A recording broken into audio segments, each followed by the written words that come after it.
Na mpenzi mtazamaji, ikiwa leo ni siku mrefu sana kwa wafanyi biashara pia na wakazi wa Thika, tuliweza kukita kambi katika maeneo mbalimbali ya Thika, watangazaji wa runinga ya TAS, kuweza kukufahamisha ni yapi ambayo yanaendelea. Bwana Sifa, tumeweza kuona wakibeba jeneza kwa gari. Sijui jambo kama hili we mwenyewe umelichukulia namna gani?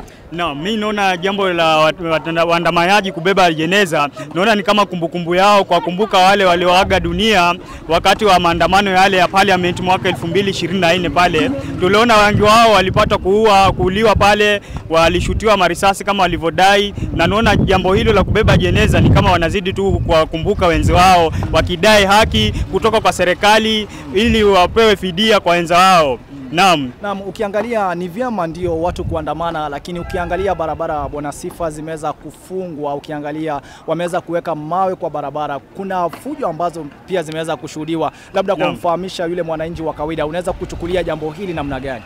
Naam, jambo hili la kufunga barabara naona tu ni jambo la kawaida, hususan kwa wakati huu wa maandamano. Kufunga kwa barabara, watu waandamane kwa amani na kwa haki, wakidai mambo yale ambao wanataka kutoka kwa serikali wafanyiwe. Naona ni hilo tu, hawakufunga barabara kwa njia mbaya naona, lakini walikuwa tu wanataka waandamane kwa amani.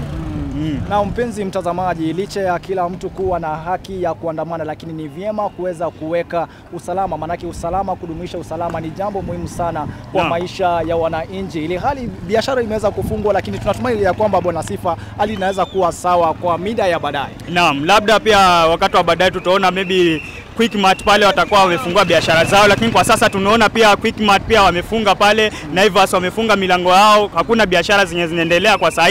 Labda tutegee baadaye ama kesho majaliwa huenda biashara zikarudi sawa, lakini kwa sasa mpenzi mtazamaji, hali ni tete kitaani. Watu wanazidi kuandamana wakidai haki kutoka kwa serikali, wakidai pia fidia kutoka kwa wenzao waliouawa maandamano yaliyoisha. Naam, ukiangalia wameweza kujitokeza kwa wingi sana. Ingawa leo ni maandamano ya mwaka mmoja, wameweza kujitokeza sana kwa wingi, lakini tukimalizia Bwana Sifa, tutakuwa tukifahamisha mpenzi ama mtazamaji wa runinga ya TAS yale yote ambayo yatakuwa yakiendelea. Unaweza ukaingia katika mitandao ya kijamii ukatafuta runinga ya TAS pale, TAS TV official pale katika mitandao ya kijamii, ukaweza kutufuatilia ili tukaweze kukufahamisha ni yapi ambayo yatakuwa yakijiri katika eneo la Thika na kote ulimwenguni. Ulikuwa nami Anton Ombuyo Ogechi.